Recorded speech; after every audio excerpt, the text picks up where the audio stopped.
everybody already knows what they need to be doing differently to change their result in life, but nobody knows why they're not doing it. Welcome to Satori Mindset Podcast. My name is Yuki Yoshii, and this is your time, your moment to reflect on yourself, your life, and to integrate your journey to feel aligned, and to ultimately make the awakened version of you a default mode. So let's begin. Okay, so today I want to talk about three sentences that I heard from Bob Proctor speaking. This is not something that, is known quotes or anything, but over the years, spending going to his training in-person events and being myself a consultant, being exposed to Bob Proctor's material, there are three things for me that stood out for me that spoke a little bit deeper that I remember, and that teaching is ingrained in what I do and how I work with people. So I want to share those three sentences, and then I want to really share that interpretation, my interpretation of it, and why it's so powerful. So the first one is my favorite, and that is the soul is forever seeking its awareness of oneness with God. So I often talk about we're a spiritual being living in this physical body and gifted with intellect. And Bob also said that.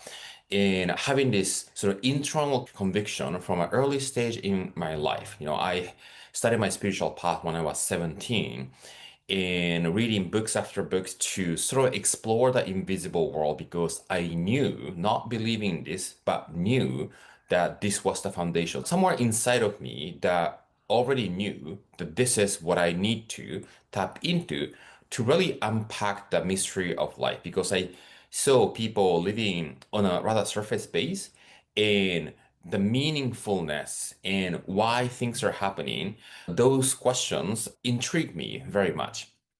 So we're a spiritual being and living a physical experience, not the other way around. A lot of people who sort of live inside of their mind and struggle and suffer in their day-to-day living, they want to have a spiritual experience to experience freedom, right? That's a completely opposite of what we want to do because if you are a spiritual being, it means that in that realm of the being, who you are, there's no suffering, there's no negativity, there's no polarity, right? So let's come back to the sentence. The soul that is you is forever seeking. So the soul that came here on this earth plane, given this body, given this opportunity called life, the school called life, is forever seeking its awareness of oneness with God. So, I often talk about we came here and started this journey of separation, right? We first separated from mother, and then we start forming an intellectual mind to have an individual sense of self.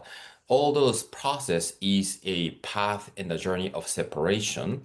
And the more we identify ourselves as the physical body and this individuality that lives in our mind, we sort of loses touch from the whole, the connectedness and the oneness of it. So if you are watching and if you have been on a spiritual path, probably you're familiar and aware of this analogy that we are all one, we are all connected, right? So what that really means that the fundamental dimension of who we are is one and there's no separation. And it's important to begin practicing identifying ourselves as that. And if we don't do so, we get trapped into this misidentification of the I as the mind. I that is conceiving myself is the actual I, right? That's an illusion of the mind. So I hope I didn't confuse with that because it gets a little bit tricky depending on what lens you're listening to what I'm talking about from. Yeah. So the soul is forever seeking its awareness of oneness with God, right? So awareness is something that expands and continue to expand to realize who we are.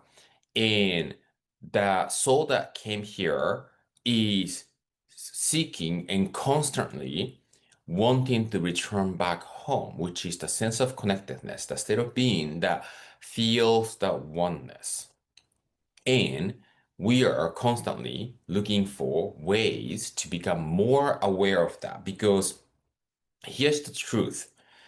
We are not trying to connect back with the creator or the wholeness of who we are. We are always connected. So when we become aware that we experience it, right? So it's not that we are disconnected and we are wanting to find a way back to connect. We are always connected. That's why the soul is seeking its awareness of oneness with God. Brilliant statement. That was number one.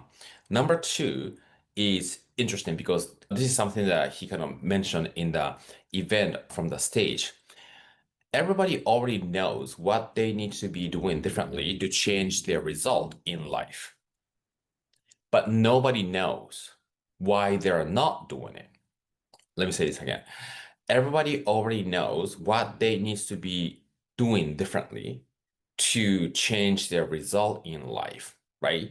It could be, you want to change your body, or you want to change the habitual stuff, or you want to change the result in your business or relationship, your reaction pattern, right? They already know what needs to be changed to create a different result and experience in life.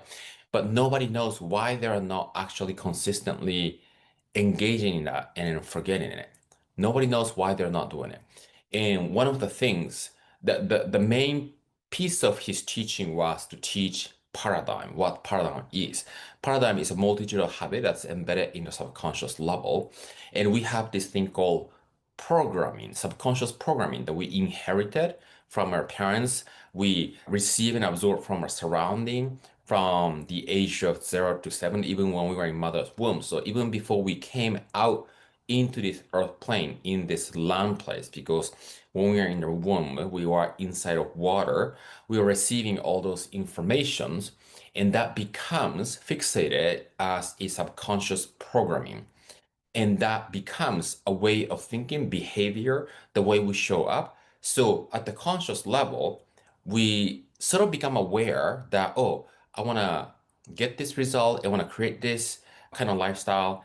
And we continue to behave as if we're the opposite because what runs our life is based on the subconscious behavior. Like 98%, it's been said that 98% of our behaviors are run by our subconscious mind.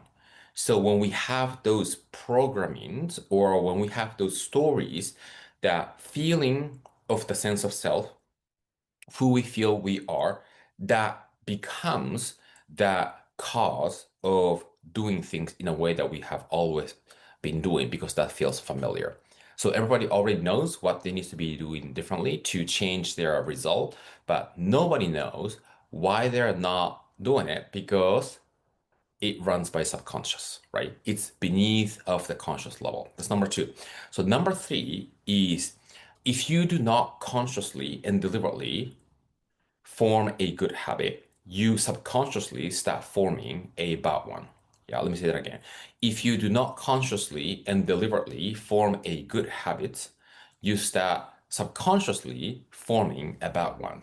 And I like to sort of use the analogy of like a climbing mountain, right? If you are not going up, gravity exists, so it's going to pull you down, down, down, down, down, right? So and this can apply to a small piece of, let's say, if you have a habit of thinking or worrying about something, right? Let's say if you have a habit and tendency of experiencing doubt and worries in your life, which is very common for a lot of people.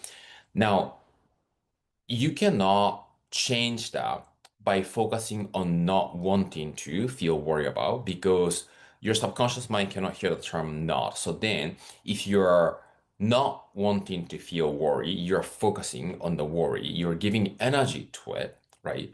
Then, what we want to do is if you want to change that, you want to identify that that is the pattern, and then you come up with the opposite. What is the opposite of worry and doubt? It's a certainty and a sense of peace, right? Now, your mind needs to be deliberately and consciously stay connected to how it feels to be peaceful.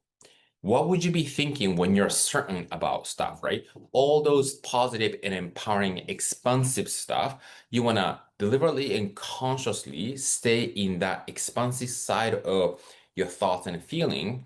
And if you don't deliberately do that, you subconsciously, as a default mode, begin going back to what's familiar, which is to think in worry and doubt.